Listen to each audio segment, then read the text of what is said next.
nta muntu ahora arabica bavuye hajya hakurya mbwira ingene tuja kubagaburira ngo bagire ingufu zo kuza kwica urashaka kugaburira umwase ntabwo ubwo ni ubugugu kabisa urashaka kugaburira umuntu ngo ndamukomeze azaza kunyiceje none ntimwabonye ko ari abazi bamaze gutera aho muri Kabarore bahaciye inshuro nyinshi murabizi bagatwara abanesha igihugu ntikivogera emwe nobo mwame muhagaze neza. Ndasubiriye kuhakaze mwanywanyi tubana makuru n'ibiganiro bya misi yose tubashikiriza kuri numero yanyu mukunda cyane ya Isange TV. Nabaye kaze rero mu makuru n'ibiganiro tugira tubashikiriza kuri numero yanyu mukunda cyane ya Isange TV. Imbonesha kure imwe rudende bashikiriza amakuru n'ibiganiro utosanga handi. Ndabahaye mwiriwe abandi ndabahaye mwaramutse bivanye naho muyerereye. Iri ni iteka n'umunezero ntangere byo gusubira kubana namwe. Mwanywanyi tubana amakuru n'ibiganiro bya misi yose tubashikiriza kuri numero yanyu mukunda cyane ya Isange TV. Nabaye kaze rero mu makuru yacu n'amakuru menshi cyane, amakuru abarundi baba baranyegejwe. Dore rero zimwe mu ngiro nkuru amakuru yacu ari buze gushimikira ko turanyarukira ngaha mu Burundi. Nyuma yuko rero abanyagihugu wa Republika Iharanira Intwaro Rusange ya Kongo batari bakeyi bahungiye mu gihugu cacu c'u Burundi ndetse bagahabwa ibibanza bitandukanye begeranyirizwamo. Kuri ubu ngubu rero hasohotse inkuru y'agacamutwe n'amajambo perezida w'u Burundi Evariste Ndayishimiye ashikirije n'amajambo ateye ubwoba abanyagihugu b'abakongomani b'impunzi bari mu bibanza bitandukanye begaranyirijwemo, namwe mwavyiyumviye mu majambo amaze gushikiriza. Kuva rero muri Republika Iharanira Intwaro Rusange ya Kongo intambara yakwongera kwaduka hagati y'umugwi witwaje igwanisho M23 ndetse n'igisoda ca Republika Iharanira Intwaro Rusange ya Kongo FARDC ndetse nabo fatikanyije guhangana n'uyu mugwi arimo ingabo z'u Burundi ndetse na Wazalendo na FDLR. Abanyagihugu b'abakongomani batari bakeyi baramaze guhungira mu gihugu cacu c'u Burundi. Amakuru twahawe n'amasoko yacu mubegereye igisata kijejwe umutekano ngaha mu Burundi. Ushinzwe rero iki gisata ariwe Martin Nitretse yasiguye ko abakongomani bashika 42,000 aribo bamaze gushika mu gihugu c'u Burundi. Ivyo rero bikaba ari ivyegeranyo byari byashizwe ahabona n'ishirahamwe mpuzamakungu ryita aho impunzi kw'isi HCR ndetse no mu Burundi. Muri izo mpunzi rero 42,000 bivuga ko hoba harimwo abasoda 890 ndetse n'abapolisi 2,100. Abo rero bose baciye bajanwa mu bibanza abitandukanye kugira abe ariho boba bakegeranyirizwa nyene kugira babandanye bakurikiranwa ndetse n'amagara yabo yitabweko. Turaza kurabira hamwe rero amwe mu majambo umukuru w'igihugu c'u Burundi ashikirije kuri izo mpunzi ziri nyene mu bibanza bitandukanye ngaha mu gihugu cacu c'u Burundi.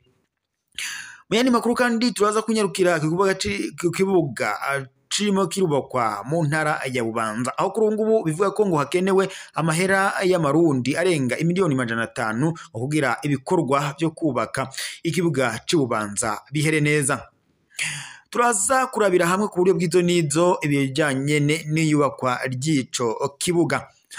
Oyani makuru kandi turaza kunyarukira n'ubundi muri Ecocash ngaha mu Burundi, aho rero bivuga ko ngo Ecocash yaba yagarutse ku murindi udasanzwe ubivanye n'amasezerano ishira hamwe SASAI ndetse ni bank ya SRDB Bank Burundi byari bimaze kugirana muri iyi minsi. Turaza kurabira hamwe rero ibijanye n'ukungene Ecocash yoba yagarutse ndetse nivyo yoba ije gukosora. Kaza rero mu makuru yacu ku buryo bw'idonide tugiye guhera kuri inkuru yo mu ntara ya Bubanza. Amakuru duhabwa n'amasoko yacu ngaha mu ntara ya Bubanza avuga ko ho bakenewe amafaranga y'amarundi arenga 500,000 kugira ikibuga ibikorwa byo kubaka ikibuga c'Ububanza ngo bihere neza.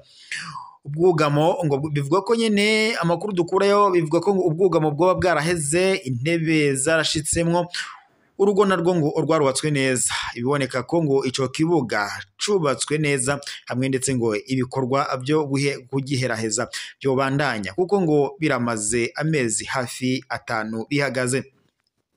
nk'uko rero umuhuza wa buramatari w'intara ya Bubanza abimenyesha, umusezero uzoja muri ico kibuga ngo baramaze kuwemererwa n'ishirahamwe FFB, ariko ngo ibikorwa byo guheraheza bishobora gutwara hafi amafaranga y'amarundi arenga miliyoni 500. Ivyo ngo bikaba ari ibikorwa byo kwirangiza neza aho umusezero nyene ngo uzoja. Muyandi makuru rero tuyebandanije n'undi kubiriko biravugwa ngaha mu Burundi. Abarundi bakiriye agakuru keza ngo bivanye no kungene Eco Cash ngo yoba igarutse ku murindi udasanzwe ubwo amasezerano ibagiranye n'ishirahamwe SAI ndetse na banke CRDB Banki Burundi ngo vyo bimaze kugirana. Kuri uyu wa gatatu ntwarani 2025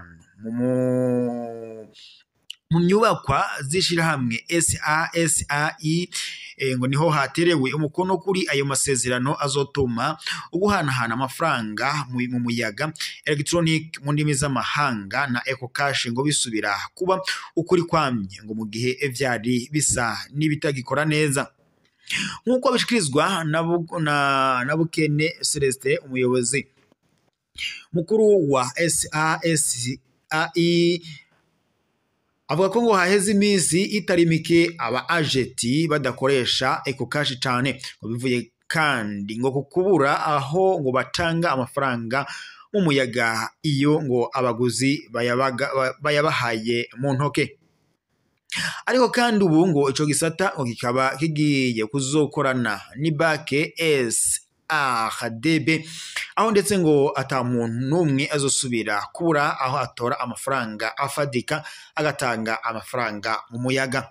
Nayo mediateur Muhire Icegera curongoye SARDB banke mu Burundi arizeza aba agenti ho bose ko SARDB ngo izoba akira neza, ndetse akaba yamenyesheje ko ngo bazoraba n'abazoba barakoze cyane ngo gusumbya abandi bakaza ngo barahabwa agashimwe.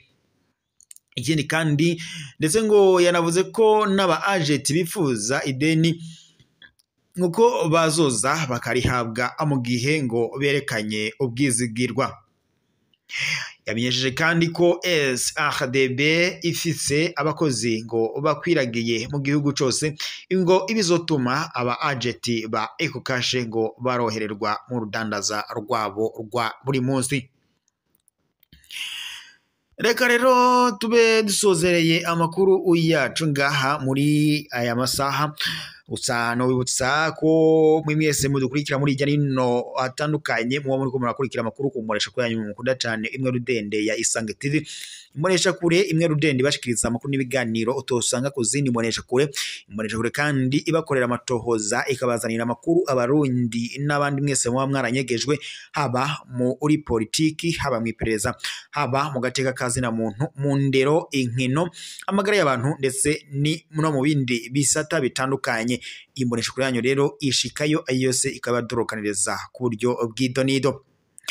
Reka ntere yambu abadukurikira bari mu bice bitandukanye bigize igihugu cyacu c'u Burundi, abadukurikira bari mu ntara nka Kayanza, Karusi, Bubanza, Gitega, Muramvya, Makamba, Bujumbura, Rugombo, Rumonge, abari mu mitumba itandukanye, abari mu bisagara bitandukanye, amazone ndetse n'uducimbiri bitandukanye bigize igihugu cyacu c'u Burundi, mwese turabateye yambu mubandanye mukurikira amakuru n'ibiganiro tubashikiriza kuri no murashiko yanyu kuri cyane ya Isange TV. Nitwobura kandi gutera yambu abadukurikira bari mu bihugu bibanye nk'u Rwanda, Repubulika Iharanira Intwaro ya Kongo, Uganda, Tanzania, abari muri Kenya, abari muri Mozambique, abari muri Zambia, abari n'ahandi ijya nino mu bihugu bitandukanye bigize umugabane wacu wa Afrika ntabashije kudondora, mwese turabahaye yambu kandi mubandanye mukurikira amakuru n'ibiganiro tubashikiriza. Reka kandi twidutere ukajisho kuba dukurikira bari hakujya y'amazi manini nko muri Leta Zunze Ubumwe za Amerika, muri Austria, muri Australia, muri Iburaya, mwese turabateye yambu mubandanye mukurikira amakuru n'ibiganiro tubashikiriza kuri nobonje kwanyu mukunda cyane ya Isange TV. Reka kandi ndabibutse mu vyonde s'abonner, partager kugira muze murababambere kubona amakuru n'ibiganiro tubashikiriza kuri nobonje kwanyu mukunda cyane ya Isange TV. Imbonesha kure yanyu imwe rudende ibashikiriza amakuru n'ibiganiro utosanga kumbonesha kure iyo ari yose amakuru aba yakorewe amatohoza. reka rero mwese mbashimire twari turi kumwe muri aya makuru twabashikirizaga kuri aya masaha turaza gusubira mu makuru yacu yo mu kanya mu gihe tuza kuba twayashikirijwe n'amasoko yacu twohereje mu mihingo itandukanye turaza kurabira hamwe ukungene kuri ubu ngubu ibintu vyoba bihagaze muri Republika Iharanira Intwaro Rusange ya Kongo turaza kunyarukira turabe amakuru ku buryo urugamba kuri ubu ngubu rwoba ruhagaze reka rero mbararikire kuza gukurikira amakuru ari buze kubagezwe ko kuri iyo saha mwebwe babanye rero twabanaga amakuru n'ibiganiro twariko turabashikiriza aka kanya reka tube tuyasozereye ngaha turaza gusubira mu kanya mu bandanye mugira ibihe byiza